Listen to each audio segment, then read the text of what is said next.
Hola, vamos a continuar en este caso con la clase de rebobinado de máquinas eléctricas monofásicas. Y para ello vamos a seguir hablando de lo que es los motores monofásicos.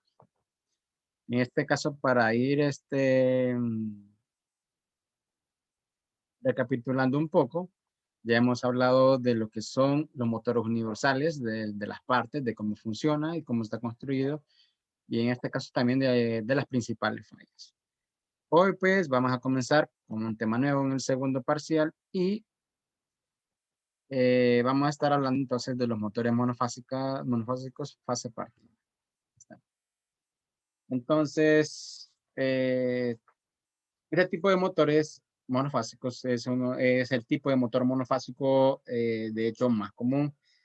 Es el más utilizado en este caso por la industria y por el comercio, hablando de los motores monofásicos, y también se utiliza en algunas aplicaciones domésticas, en este caso de repente en lavadoras, en lo que son ventiladores y así en otros electrodomésticos, en este caso que podemos encontrar en nuestros hogares.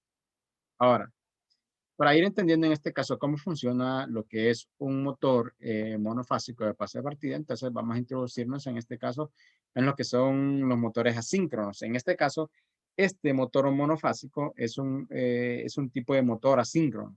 ¿Pero qué es un motor asíncrono? En este caso, si se fijan en esta imagen, obviamente hay un campo magnético que se está produciendo y ese campo magnético está produciendo que se produzca un giro, o sea, transformando la energía eléctrica en energía mecánica. Esa energía mecánica se refleja mediante el giro del rotor. En este caso es un motor asíncrono porque la velocidad de cambio en el estator es levemente superior a la velocidad de rotación, en este caso del motor. En los motores asíncronos, generalmente el rotor sigue al campo magnético giratorio. Los motores básicamente están construidos o funcionan con un campo magnético giratorio. Entonces, el rotor, en este caso, trata de seguir ese campo magnético. Nunca llega siquiera a alcanzar su misma velocidad y tampoco, obviamente, llega a darle alcance, ¿verdad? Entonces, por eso es que se llama un motor asíncrono, porque es un motor que la velocidad del campo magnético, la velocidad del campo giratorio, es diferente a la velocidad de giro del motor. Básicamente por eso son motores asíncronos. Ahora, ¿qué es un motor monofásico de inducción? Se llama motor monofásico de inducción porque el voltaje en el rotor se induce en los devanados del rotor en lugar de estar conectado físicamente a los cables. Cosa que pasaba en este caso en los motores universales. En los motores universales teníamos obviamente tanto la bobina del rotor como la bobina del estator estaban conectadas, en este caso en una configuración en serie, o también la podemos encontrar en otras configuraciones tipo paralelo, en este caso la tipo en derivación, la tipo shunt. Entonces, en el caso de estos motores de inducción, solamente es el estator que tiene bobina y no hay ningún medio físico, en este caso, que conecte al rotor, perdón, no hay ningún medio eléctrico que conecte al motor, al rotor, con lo que es el estator, cosa que sí pasa en los motores universales. Entonces, debido a que este es un motor de corriente alterna monofásico, tiene dificultades para arrancar, está constituido por dos grupos de devanados. Tenemos para ello el primer grupo que se conoce como devanado principal o devanado de trabajo y el segundo que se conoce como devanado auxiliar o devanado de arranque. Los devanados se diferencian entre sí física y eléctricamente. El devanado de trabajo está formado por conductor más grueso y tiene más espiras que el devanado de arranque. Entonces, aquí podemos ver la configuración del motor. Aquí tenemos en este caso la alimentación que llega, en este caso al devanado principal y también podemos ver que llega también energía al devanado secundario. Este es el principal y este es el secundario. O este es el de trabajo y este es el de arranque. Entonces, ¿qué pasa cuando nosotros energizamos un motor y solamente energizamos el devanado de trabajo? Entonces, el motor entra en indecisión y no arranca. Solamente vamos a escuchar un zumbido. ¿Por qué? Porque es un campo, se produce un campo giratorio en el estator de tal manera que sus cambios son muy bruscos. Entonces, el rotor no puede tomar una decisión en torno a dónde giro, si hacia la izquierda o hacia la derecha. Entonces, para corregir ese problema de diseño, entonces se creó y se conectó lo que es un devanado de arranque. Por eso se llama un devanado de arranque, porque este devanado le va a permitir arrancar al motor y elegir, en este caso, el sentido de giro. Entonces, de esta manera, si se fijan acá, por ejemplo, en la forma de onda, esto hace normalmente, si solo tuviese el devanado de trabajo, que en este caso corresponde a la gráfica verde, tendría este vacío acá.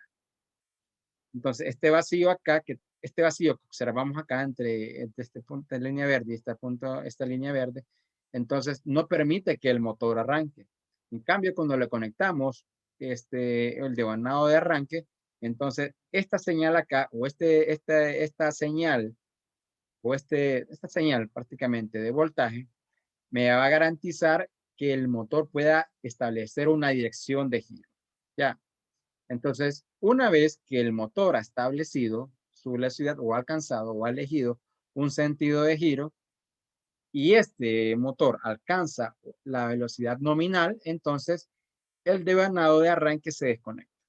Sí, a nivel general se desconecta. Vamos a ver después más adelante que nos vamos a encontrar con devanados de arranque que no se conectan. Pero en un principio el funcionamiento, el devanado de arranque debe desconectarse. Bien. Ahora tenemos aquí en este caso el circuito equivalente de un motor de inducción. Este circuito obviamente se parece bastante a un transformador. De hecho, los motores trabajan bajo el principio de funcionamiento del transformador, con la diferencia que el rotor, perdón, el motor se manifiesta físicamente girando el rotor.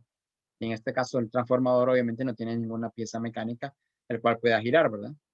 Entonces, en este caso tenemos una reactancia, en este punto aquí, una resistencia en el estator, tenemos una reactancia magnetizante. En este caso, toda esta parte de aquí forma parte, en este caso, del estator. Todo esto forma parte del estator. Y de este otro lado, haciendo las veces del secundario del transformador, vamos a tener entonces una resistencia del rotor, vamos a tener una reactancia de dispersión del rotor y vamos a tener también una reactancia magnetizante del rotor, que esa reactancia magnetizante en combinación con la otra reactancia y resistencia me permite en este caso establecer un giro en el rotor. Entonces los motores de inducción dependen para su operación de la inducción de voltajes y corrientes en el circuito del rotor. Desde el circuito del estator de la acción transformadora, puesto que la inducción de voltaje y corriente en los circuitos de rotor y de un motor de inducción es esencialmente la operación del transformador. El circuito de un motor de inducción será similar al del circuito equivalente de un transformador. Ahora fíjense acá, aquí es donde alimentamos y en este caso, pues obviamente aquí se produce una inducción, aquí se recibe esa inducción, obviamente se producen unas corrientes entre las barras cortocircuitadas de la jaula de ardilla y hay un retorno. Obviamente eso hace un efecto de autoinducción que posteriormente devuelve y hace un círculo vicioso, por decirlo así, para que el rotor siempre esté girando. Ahora tenemos aquí en este caso las partes constructivas de un motor monofásico. Tenemos un motor monofásico en 10 piezas.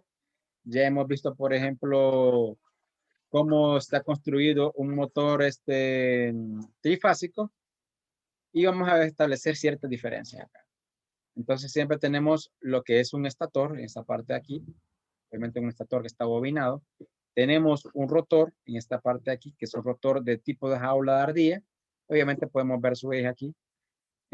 A nivel interno nos podemos encontrar con esta ventiladora. Y la ventiladora obviamente sirve para refrigerar los devanados, tanto el devanado del rotor como el devanado del estator. Vamos a ver qué otras piezas nos encontramos. Aquí nos encontramos lo que son las terminales. Las terminales obviamente conectan internamente a estas borneras, obviamente para poder realizar la conexión. Después, que nos podemos encontrar otras piezas también internamente. En este caso aquí tenemos el interruptor centrífugo. El interruptor centrífugo, bueno, este es el mecanismo centrífugo, perdón. Y aquí tenemos lo que es el interruptor centrífugo. Entonces, ¿cómo funciona esto? Más adelante les voy a explicar ahí porque tengo unas imágenes. Tenemos otras piezas aquí también que nos podemos encontrar lo que son los rodamientos o las balineras, que en este caso obviamente eso me permiten poder establecer una conexión mecánica entre las tapaderas y el rotor y le facilita poder girar, ¿verdad? Aquí tenemos el rodamiento también a ambos lados. Tenemos las tapaderas, estos puntos de acá, la tapadera en este caso de las borneras. Tenemos otras piezas metálicas aquí que en este caso sirven para hacer la conexión o la vinculación, o en este caso la protección del motor. Aquí tenemos otra tapadera que en este caso la tapadera cubre lo que es el capacitor. En los motores monofásicos nos podemos encontrar dos tipos de capacitores, el capacitor electrolítico y un capacitor del tipo aceite. Ambos tienen diferentes funciones y los vamos a encontrar, depende de las características del motor. En este caso solamente disponemos de un capacitor, pero podemos tener dos capacitores. Más adelante vamos a ver también esa situación. Tenemos aquí entonces lo que son los capacitores. Aquí podemos ver, este es un capacitor del tipo electrolítico. Y aquí tenemos un capacitor del tipo de aceite. Este no se puede cambiar por este y viceversa. Estos son capacitores, en este caso, con funciones diferentes. En este caso, este capacitor lo utilizamos para lo que es el arranque de los motores. En este caso, va conectado en serie con el interruptor centrífugo y también va conectado en serie con lo que es el devanado de arranque. La función básicamente del capacitor es brindarle o mejorar un mejoramiento en el par de arranque, es decir, me va a garantizar un arranque con mayor fuerza.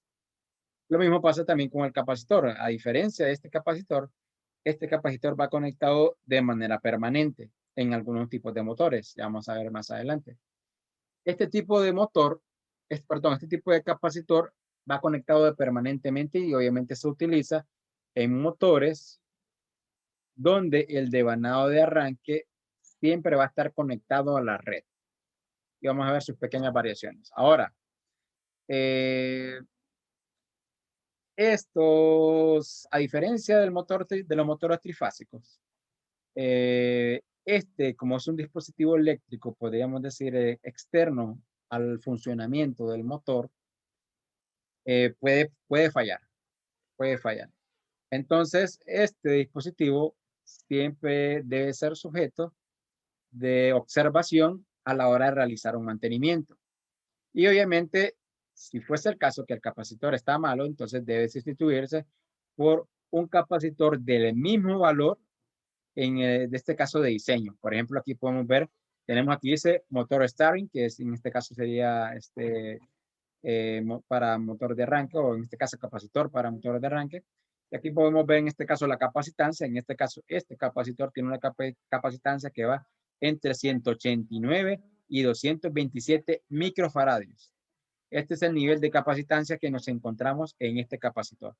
Y aquí tenemos el voltaje al cual debe conectarse el capacitor. En este caso va de 110 voltios a 125 voltios. Y aquí podemos ver en este caso la temperatura de funcionamiento.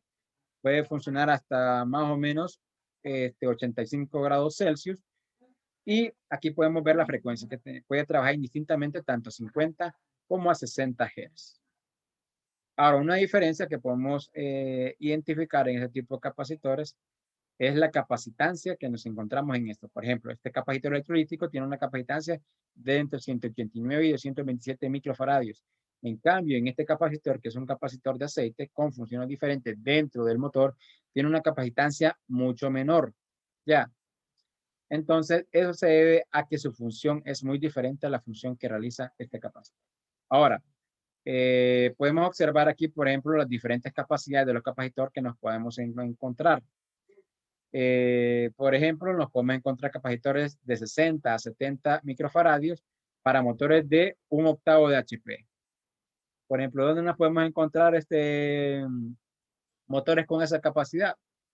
En los ventiladores de pedestal o los ventiladores de techo, generalmente utilizan este tipo de motores monofásicos de fase partida y por tanto utilizan en este caso capacitores permanentes. Entonces es un motor muy pequeño, un motor fraccionario, en este caso de 1/8 de HP. En este caso aquí tenemos otra variación, tenemos capacitores que van de 70 a 90 microfaradios. En este caso para motores de 1/6 de HP. Tenemos también capacitancias de 80 a 100 para motores de 1/6. También tenemos capacitancias para motores de 1/5, 1/4 y así sucesivamente. Podemos encontrar o podemos tener motores monofásicos hasta de 10 HP. Entonces, obviamente, las características del capacitor obviamente van a ir aumentando. Este capacitor, por su capacitancia, aparentemente podría ser un capacitor para un motor de 1 HP o 1 HP y medio. Entonces, son características que debe de considerarse. Ahora, en cambio, este capacitor obviamente tiene una capacitancia diferente y tiene un uso diferente. Y los podemos diferenciar en este caso por sus construcciones. Generalmente, el capacitor electrolítico tiene una capucha negra y en este caso el capacitor de aceite tiene una capucha, en este caso metálica. Generalmente es sellado. Ahora, ¿cómo podemos identificar cuando uno de estos capacitores está dañado? Generalmente, bueno, por un lado podemos hacer una evaluación visual.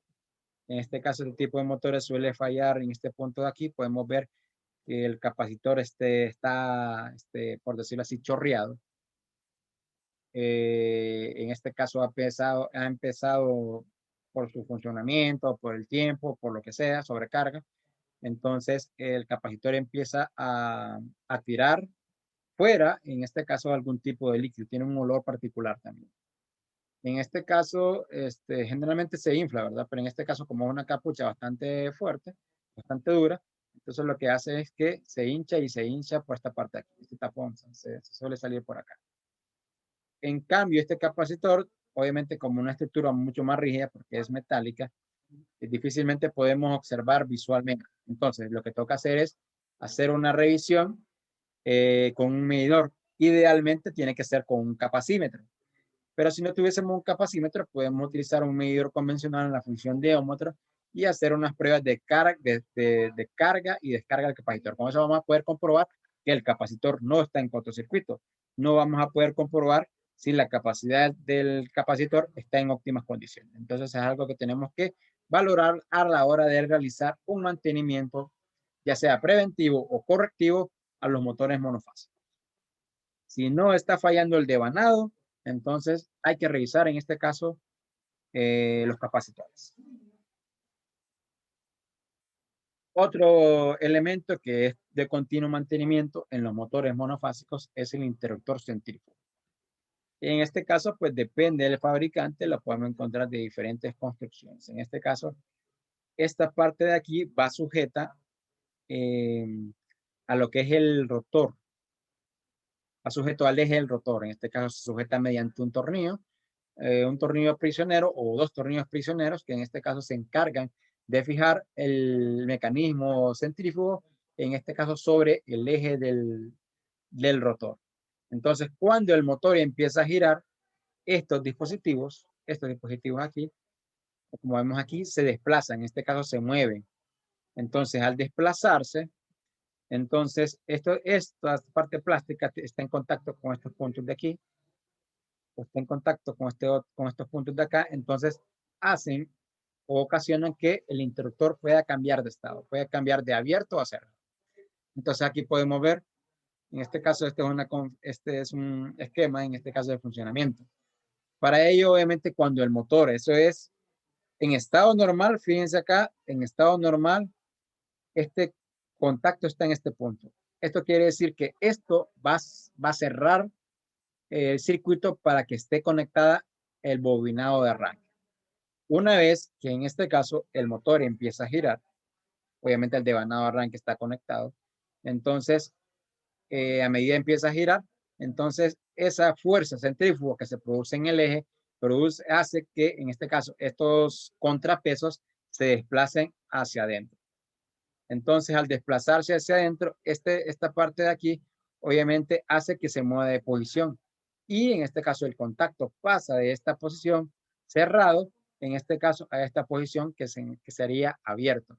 Y de esa manera se desconecta lo que es el devanado de arranque. Entonces, podemos hacer también, eso lo podemos escuchar nosotros cuando arrancamos, cuando conectamos un motor monofásico. Ponemos oído y cuando el motor empieza a girar, después de cierto tiempo vamos a escuchar un clic. Y en ese momento obviamente hizo la desconexión. O cuando el motor se va apagando, entonces va perdiendo velocidad y también vamos a escuchar un clic, en este caso, donde el devanado de arranque se volvió a conectar. Entonces, como esto es un dispositivo mecánico, entonces está sujeto o debe estar sujeto a revisiones periódicas. Esta parte mecánica generalmente casi no falla. Lo que falla son estos contactos eléctricos, obviamente, porque aquí se produce un arco. Y dependiendo de las características de funcionamiento del motor, si el motor lo arrancamos, por decirlo así, a las 8 de la mañana y lo apagamos a las 5 de la tarde, no hay problema, porque solamente va a haber una conexión al día. Ya, ahora si tenemos un motor que va a estar arrancando y parando, arrancando y parando, arrancando y parando, entonces obviamente la revisión en estos contactos debe ser mucho más periódica. Entonces, por los momentos nos vamos a quedar aquí. Espero puedan revisar la guía, pueden revisar detenidamente y en este caso pues puedan revisar la información que se le brinda. Igual si tienen alguna duda pueden volver a ver el video y en este caso pues para poder resolver lo que es la tarea. Entonces aquí nos vamos a quedar.